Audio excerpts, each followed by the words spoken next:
Hola amigos del 12, con el analista Claudio Fantini analizamos la dimensión histórica del importante acuerdo que se selló esta semana en Estados Unidos entre Israel y Estados Árabes. Claudio, ¿es tan importante este hecho?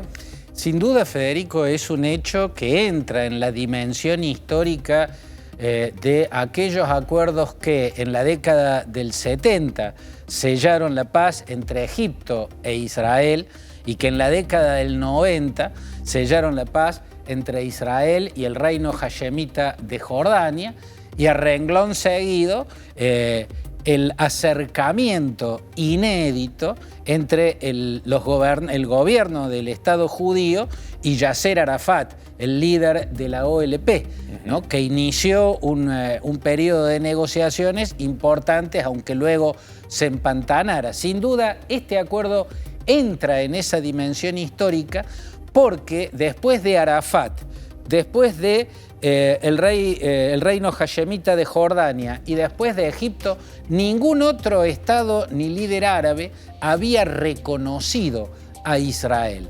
Ahora lo han hecho Emiratos Árabes Unidos y Bahrein. Y esto es un hecho histórico que además reformula la geopolítica de la región, reformula el tablero estratégico en la región. ¿Y qué diferencias hay con aquellos otros acuerdos históricos, con aquellos antecedentes de tratados de paz entre Israel y Estados Árabes? Yo creo que tienen algo en común. Jordania y Egipto dieron un paso en absoluta soledad. Los estados árabes restantes repudiaron aquel paso. Incluso a Anwar el-Sadat, presidente de Egipto, le costó la vida haber reconocido al Estado de Israel, a pesar de que en esa negociación y en esos acuerdos Egipto recuperó nada menos que la península de Sinaí. Quienes perpetraron el atentado en el que murió el líder egipcio fueron militares. Y esgrimían su rechazo al acuerdo de paz con Israel. Por supuesto, militares del ejército egipcio que lo acusaron de una traición al mundo árabe. En este caso, Emiratos Árabes Unidos y Bahrein dan un paso que los saca del marco de lo que había decidido la Liga Árabe en el 2002, que establecía reconocer al Estado de Israel en el momento en que Israel volviera a negociar para avanzar rápidamente a un Estado independiente palestino, regresando a las fronteras previas a 1967, o sea, las fronteras que tenía Israel antes de la llamada Guerra de los 6 días. Eso estableció la Liga Árabe, en eso estaban de acuerdo todos los estados árabes. Ninguno iba a reconocer a Israel antes de que Israel permita un Estado palestino en las fronteras previas a la Guerra de los 6 días de 1967. Emiratos Árabes Unidos y Bahrein sacaron los pies de ese plato, ¿no? Y se adelantaron en negociar y firmar esta paz. Vos habías hecho referencia en un análisis anterior, Claudio, al papel del presidente Trump, relativizando su importancia en el acercamiento entre Israel y estos estados árabes. ¿Por qué tanto protagonismo en la postal del acuerdo? Yo creo que a eso lo explica también de algún modo una diferencia muy grande entre esta postal, la postal del acuerdo entre Israel, Bahrein y Emiratos Árabes Unidos, con aquellas postales tan resonantes que marcaron la historia en la década del 70, el acuerdo egipcio-israelí, y luego en los 90 los acuerdos con Jordania y con la OLP. En aquellas ocasiones, en las postales de la firma del acuerdo en la Casa Blanca, los que aparecían firmando eran los jefes de Estado árabe.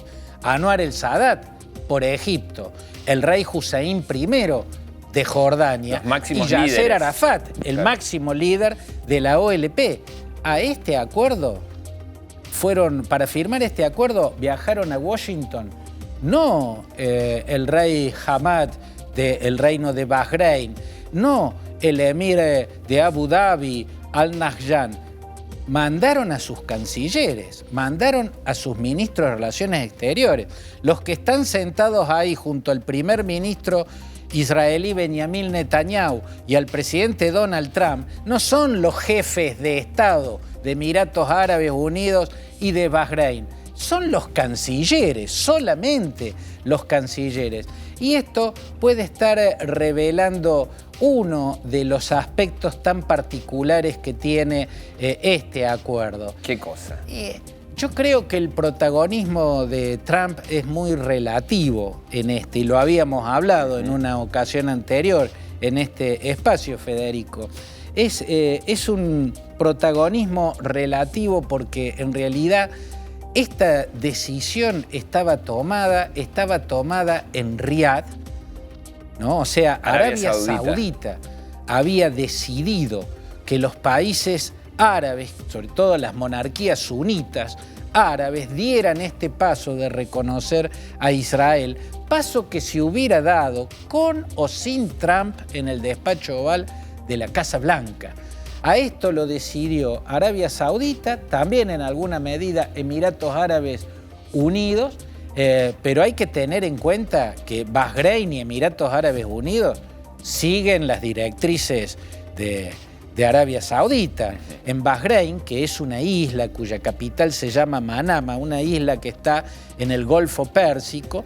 Chiquita, con poca población. Así es, 2 millones de habitantes, si es que llega a los 2 millones de habitantes. Pero de esos 2 millones de habitantes, la mayoría es chiita, muy influenciable por la República Islámica de Irán, que también es un régimen chiita, ¿no? Y cuando estalló la primavera árabe, hubo protestas masivas en Manama y por el puente que une el continente, concretamente Arabia Saudita, con Bahrein, fueron los tanques sauditas a aplastar la rebelión. O sea, para la monarquía de Bahrein, Arabia Saudita es su salvadora. Si no, tal vez tendrían una teocracia chiita como la iraní. Y Emiratos Árabes siente en alguna medida lo mismo, tiene una alianza muy estrecha, pero Riad es la capital más fuerte de los países árabes. El actor lejos más influyente. El más protagónico de las monarquías sunitas árabes. Entonces, es Arabia Saudita la que tomó esa decisión. ¿Por qué? Porque entendió una cuestión de lógica estratégica. El problema más grande de las monarquías sunitas del mundo árabe es la República Islámica de Irán, cuyo régimen es chiita y es antimonárquico. El régimen chiita iraní nació de voltear una monarquía, la del Shah Reza Pahlaví, y lo mismo propone para todos los países árabes, voltear las monarquías y crear repúblicas que estén conducidas por las comunidades chiitas, ¿no? Y para frenar a la potencia que es Irán, que es una potencia militar poderosísima, no les alcanza con sus propias fuerzas.